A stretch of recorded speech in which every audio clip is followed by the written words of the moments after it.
Hello class, good morning, good afternoon, or good evening wherever you are. In this video tutorial, I will provide a lecture and discussion about computer basics. Okay, so let us, without further ado, let's start with topics. Okay, the first thing that I'm gonna talk is about computers, right? What is computer? Well, computer is a device that accepts input, processes the data, produce output, or you can store the data in the hard drive or on the USB. So here I have a definition, right?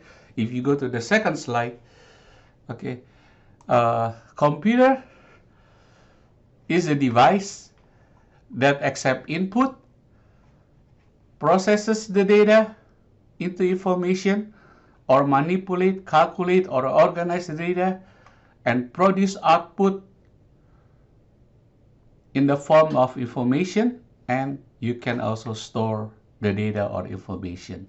So coming back to the previous one here, right, you can see this diagram where the computer processes the data. Computer processes the data in the CPU, which is Central Processing Unit.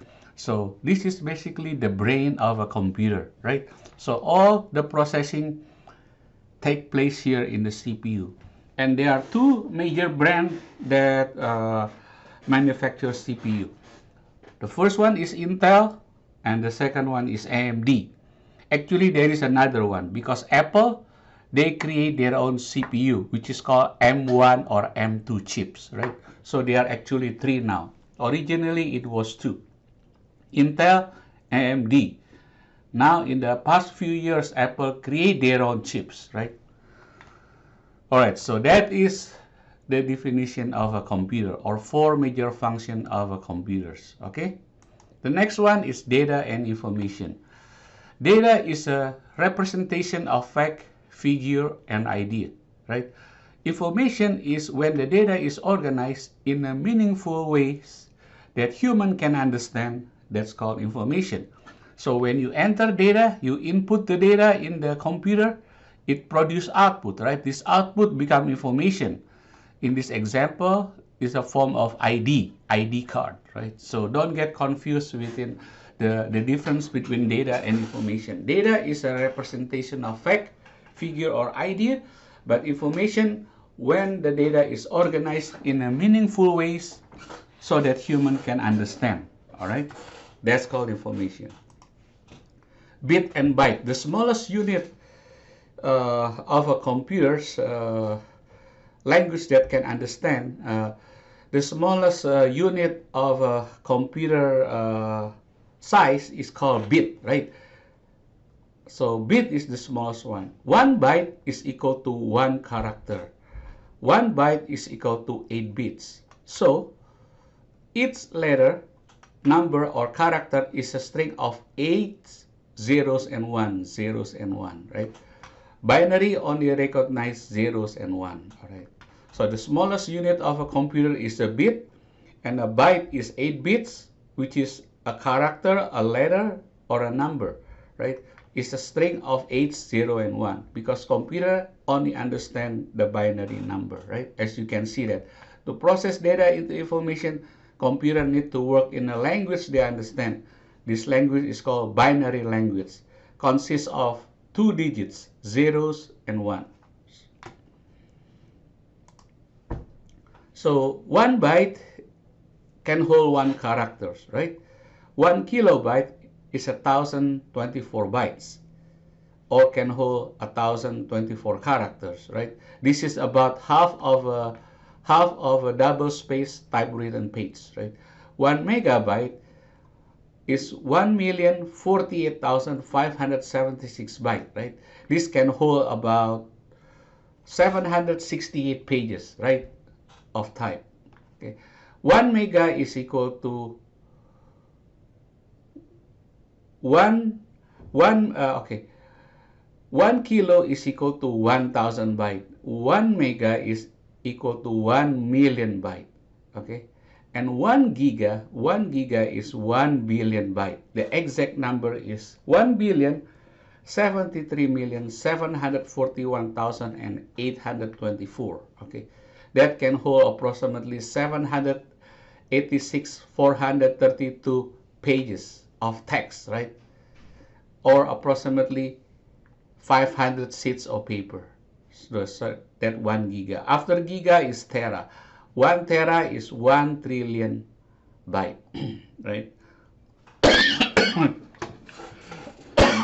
So this slide basically show you the unit capacity of a computer, right?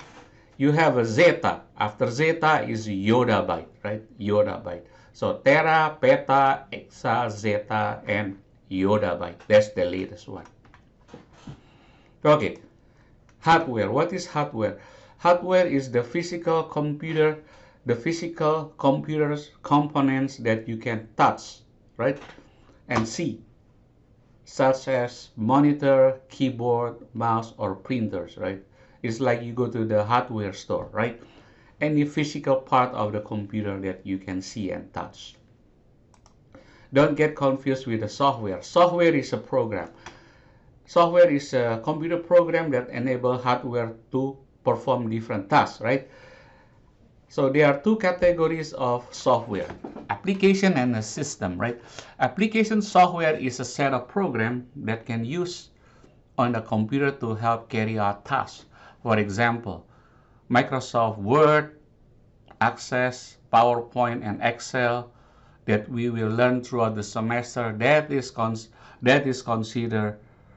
those are considered application software, right? The other one is system software. System software is a set of programs that enables your computer hardware devices and application software to work together, right? System software basically manages all the computer's activities, right? This includes what? Operating system, your Windows operating system, your Apple iOS operating system, or your Chrome operating system. So these are called system software. So do not get confused with the term of application software and system software. Application software is basically a set of programs that is used to help a person to carry out specific tasks. And system software is a set of programs that enable your PC hardware and application software to work together. Or another name of it is to control the activities of the hardware. All right. Different type of computer. We have a portable one and you have a stationary, right? Make sure you know the difference between portable and stationary. Right now I'm using a desktop computer at the office. However, when I travel, I bring my laptop or notebook. I think most of them knows what is the difference between portable and stationary, right? Type of computer, you have mainframe, supercomputer, and embedded, right? Mainframe is basically an old type of computer that supports hundreds of users simultaneously. And supercomputer is perform complex calculation rapidly. Example of organization that use supercomputer is like NASA, Space Shuttle, NASA, National Weather Station in Brownsville. They all use supercomputers, right? Mainframe is an old one. Let me show you if I can give you an example here. Supercomputer versus mainframe, right? In the old days, this is very popular, right? If you can see that, right? Mainframe, where is this? Type of computer, mainframe. Yeah, here we go. Maybe I give you this one, right? As you can see that this is supercomputer and mainframe. They are almost similar, but supercomputer is mostly used by scientific or engineers, right? And mainframe organization that commonly use this is like banks and insurance company. But because of the evolution of a computer technology, nowadays people don't use this anymore. They use PCs, right? They use PCs. Okay, so you have mainframe and supercomputers, right? Mainframe used by banks and institutions in the past. Okay. Embedded is a self-contained computer that perform a dedicated function. An example of this is like microwave, right? Thermostat, microwave, they have a small chip that's specifically designed for that devices. Okay. Remember earlier I mentioned about computer is a device that accept input, processes the data, and produce output. So these are example of devices that consider input, right? From keyboard, mouse, through stylus. Output device, examples of that, monitors, printer, overhead projectors, right? All of those are output devices. And LCD monitor, right? Well, this is just the type of output devices is the type of a monitor, right? LCD is a liquid crystal display. Nowadays, people use a regular monitors, right? Or IPS, which is the latest one. LCD, basically the screens are made up of a million tiny dots called pixel, right? Each of the pixel composed of a red, blue, and green subpixel, right? Liquid crystal means is sandwiched between two transparent layers to form images, okay? So this is just one of example of a monitor, right? The next one is printers, right? Printer is an output device, right? You have inkjet, lasers, right? All in one. There are many type of printers nowadays, right? In the office, we use these lasers, right? Laser use laser beam and static electricity to deliver toner to the page. The inkjet, they spray the tiny drop of ink into the pages, right? So that's the difference between inkjet and laser. This is an example of plotters. It's mostly used by the architecture or a printing company. They use this plotter to print like a large one, right? To print, to produce oversized picture that require the drawing of precise and continuous lines such as map and architecture plans. Okay, so these are example of it. What else here? Non-impact. This is laser and this is inkjet, right? This costs a little bit less expensive, right? But this is a little bit more expensive. How you choose printer? Well, it depends, this one, right? You choose printer depending on the speed, which is ppm, and resolution and dpi. Let me show you example here. Let me see if we can say printer, laser, printer. Right? So here, we have a spec that we need to look at it. Go to the spec, right? This is exactly what I have, I think.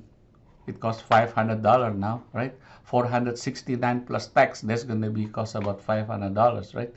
This is what you need to look at it, right? DPI, right? Maximum copy resolution is dot per inch 600, and monthly duty cycle, that's important. And what else we need to see here? DPI here, right? After DPI, what else here that I mentioned to you? DPI and here, the speed, right? Let me see if I can find the speed here, right? Oh, here we go. Maximum speed in color, 22 pages per minute. Usually, the high-end printer, they can print more, right? They can print more per minute, right? So ppm and DPI, that is, these are the two specs that you probably need to look at it when you purchase printer. Also, the operating system compatibility, right? Make sure it's compatible with your operating system. All right, I think I'm gonna stop here first because I usually limit my lecture, right, under 20 minutes. Hopefully that this review is helpful to you, and please don't forget to go to gcfglobal.org to review and go over from the GCF Global here. Okay, if you notice that I'm using a different slide, but the concept is the same there. GCF Global, right? GCF Global. Here we go. This one, right? So the first few weeks we are still talking about this one, right? Computer basic and basic computer skills, right? So don't get confused that this is basic computer, right? Computer basic and uh, basic computer and computer basic, right? So they are a little bit different. To me, I would combine these together. But anyway, it is already set up by the organization. So, and hope to see you again in the next lecture. Thank you and bye.